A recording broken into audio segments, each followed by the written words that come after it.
Nanti memang kita berharap Mas Anas dengan Pak Las nanti di dalam satu jabatan khusus di sebuah struktur partai yang nanti kita akan tentukan di bulan April, di mana struktur ini adalah penentu arah perjuangan PKN ke depan.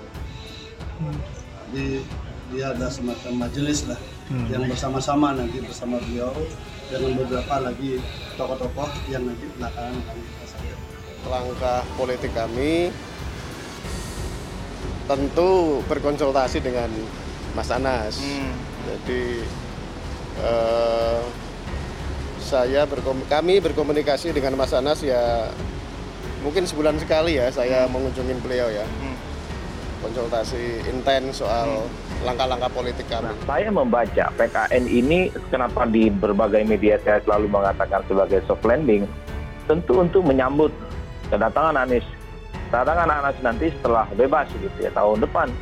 Anas setidaknya disambut oleh teman-temannya yang dulu sempat berjuang bersama-sama membesarkan Partai Demokrat, tentu dengan membentuk satu partai yang kita sebut belakangan Partai Kebangkitan Nasional. Apalagi misalnya kalau kita melihat di situ ada Pak Gede Pasek gitu, ada Sri Mulyono dan lain-lain yang kita juga tahu adalah sahabat-sahabat seperjuangan Anas yang Anas ini diperkirakan akan bebas pada bulan April 2023. Sebentar lagi akan bebas nih. Nah, baliho raksasa Anas Urbaningrum ini diletakkan di lokasi yang sangat strategis, yakni di kawasan Cibubur yang dekat dengan kediaman SBY, Cikeas. Baliho ini bertuliskan, "Tunggu Beta Bale" atau "Tunggu Aku Kembali" ya. Ini balihonya memang super gede ya.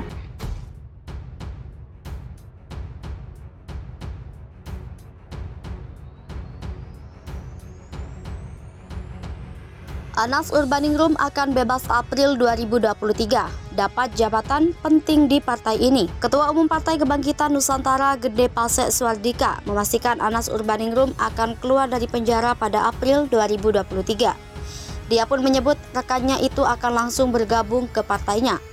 Anas akan menempati jabatan khusus dan strategis di PKN bersama mantan Menteri BUMN Laksamana Soekardi yang baru diperkenalkan sebagai anggota PKN.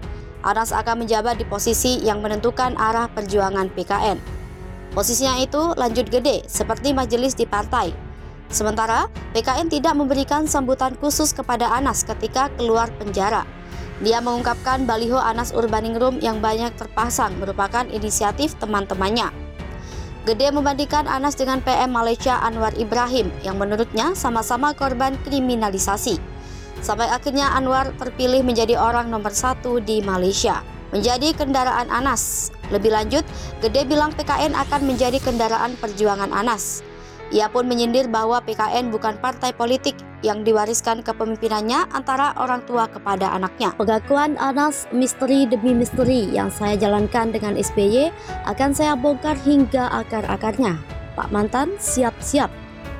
Ketika para politisi sibuk berkampanye, Anas Urbaningrum sibuk bernyanyi di kantor Komisi Pemberantasan Korupsi. Nyanyian itu terkait dengan Presiden Susilo Bambang Yudhoyono, putra SBY, Edi Baskoro Yudhoyono alias Ibas, dan Bank Senturi. Beberapa pengakuan Anas ke publik melalui media massa membuat masalah gelap di sekitar nama-nama besar itu pelan-pelan terkuak. Anas Urbaningrum terpental dari jabatannya sebagai Ketua Umum DPP Partai Demokrat dan masuk penjara KPK dengan tuduhan menerima gratifikasi pada proyek Hambalang dan proyek-proyek lainnya serta tindak pidana pencucian uang. Salah satu barang bukti yang disita KPK adalah sebuah mobil Toyota Harrier. Belakangan Anas mengungkapkan kepada publik bahwa uang muka pembelian mobil itu merupakan pemberian SBY. Pengakuan terbaru Anas itu menarik setidaknya karena dua hal. Satu, kalau memang Harrier itu dibeli, apakah masih termasuk gratifikasi yang menjadi tindak pidana? Dua, kalau SBY yang memberikan uang muka dan memang terbukti bahwa Harrier itu hasil gratifikasi, bagaimana status SBY sebagai pemberi uang muka? Soal dana kampanye Partai Demokrat dan SBY juga tak kalah menariknya. Apakah terkait dengan mantan bendahara Partai Demokrat yang kemudian meninggal ataukah Bank Senturi ataukah kedua-duanya? Anas juga melaporkan teka-teki. Anas juga melemparkan teka-teki.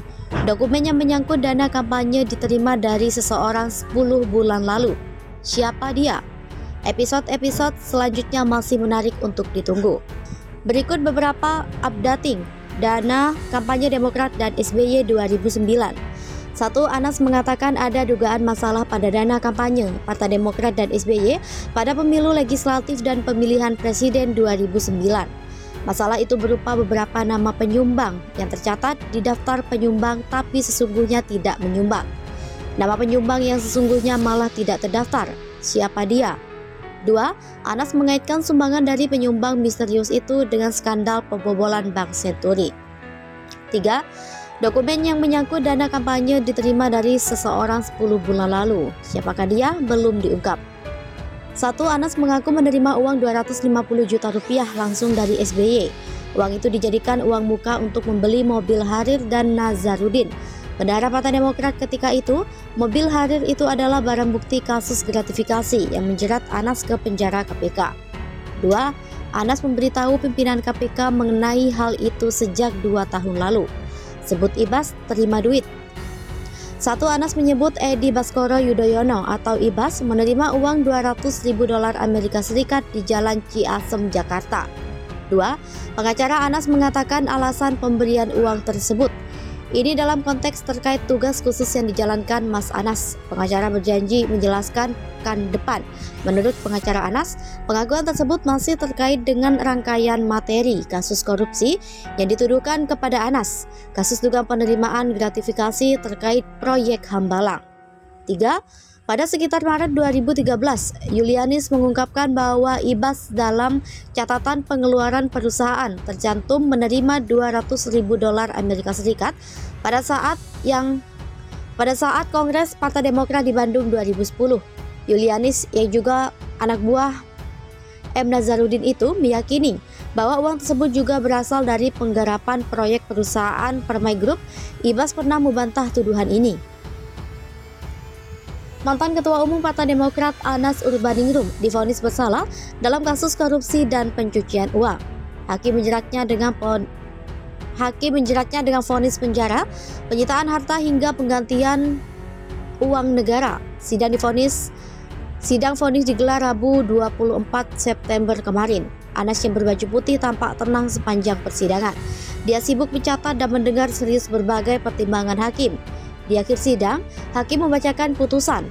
Anas dihukum 8 tahun penjara dan denda 300 juta rupiah.